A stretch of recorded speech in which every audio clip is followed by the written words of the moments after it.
Okay, good morning, everybody. We are going a little bit back today. We're going back to 19b, Yutes Amud Beis. We're starting again from the Mishnah in order to be able to go and have the flow of the whole sequence of the Gemara. So the Mishnah says,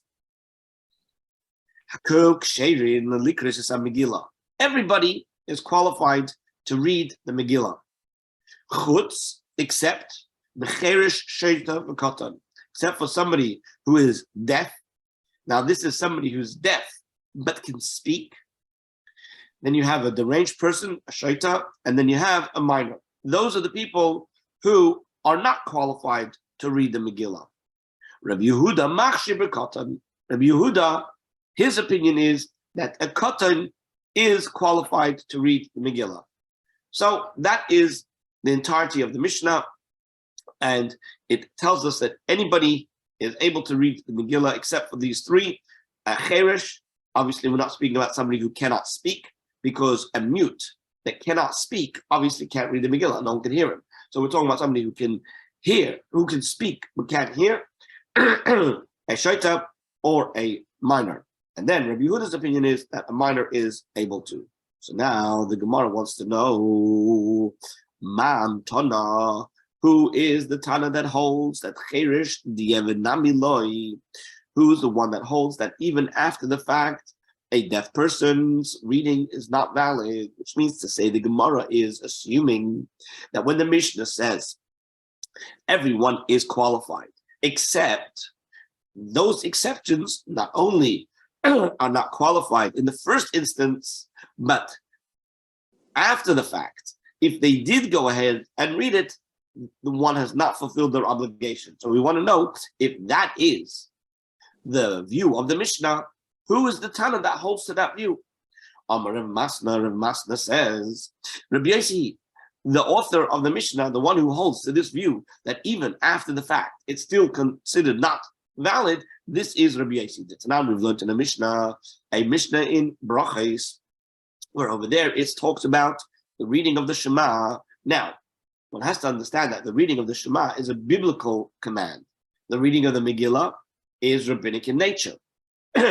However, when the rabbis came along and made any enactments, when they made any rulings, they did their best to try and follow after the requirements of the Torah, which means to say, if you have, for example, Yom Tov Sheni of Goliath. What's Yom Tov Sheni of Goliath?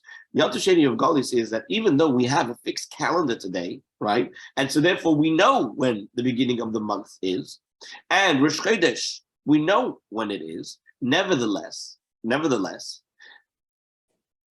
when it comes to Yom Tov, if you're living in the diaspora, you keep 2 days of Yom Tov, even though you know when the 15th of Nisan is, for example. So now, on the 16th day of Nisan, when you have to keep a second day Yom Tov, you have to keep it as if it were the first day of Yom Tov, which means all the things that are forbidden on the first day are forbidden on the second day. Generally speaking, there are very few exceptions. Generally speaking, I mean, burial of the dead is maybe one exception, but very few exceptions, because the rabbis, whenever they tried to introduce something, they tried to use the same kind of rules that apply with biblical commands. So now we have a Mishnah that Rabbi Yossi is of the opinion that when it comes to reading the Shema, let's read it inside. That now we go to the Mishnah. Somebody reads the Shema, and he didn't hear the words that he said from his mouth. So according to the first opinion of the Mishnah, Yatza, he has fulfilled his obligation. This is the opinion of Rabbi Yehuda. Rabbi Yossi says, Lo Yatza, he has not fulfilled his obligation, which means that even after the fact, of course, initially one should read it loud so that you can hear it. But if you didn't, even after the fact, you haven't fulfilled your obligation. So if that's the opinion of Rabbi Yossi over here, so we can assume that Rabbi Yossi's opinion with regards to reading the Megillah is the same. That a person who is deaf, he should not read the Megillah. And if he did read the Megillah for himself or for others, even after the fact, you're not Yotze. You haven't fulfilled your obligation. Okay, that's the initial position of the Gemara.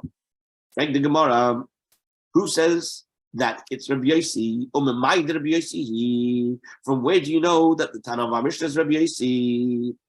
And that our Mishnah is ruling that a deaf person's reading is not valid even after the fact. Dilma, perhaps we could say, Rabbi Yehuda, that is Rabbi Yehuda.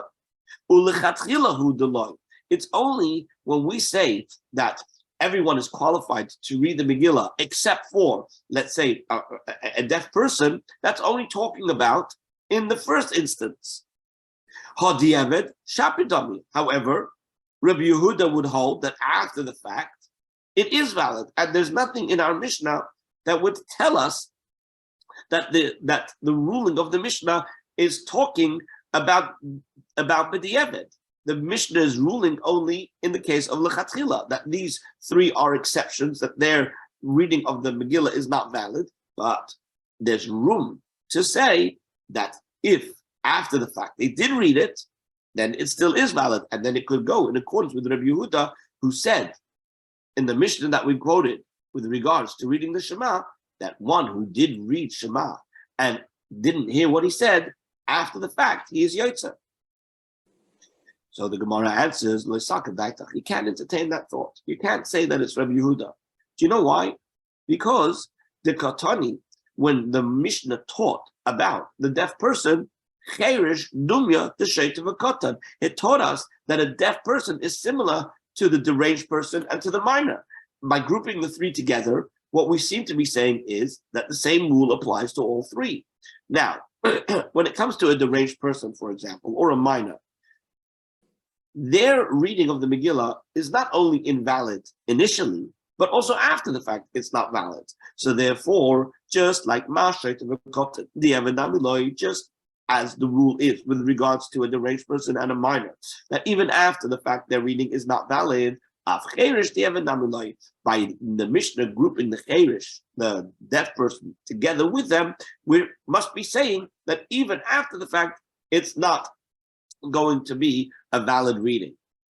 Frank the Gemara, who says, don't be so quick to assume that.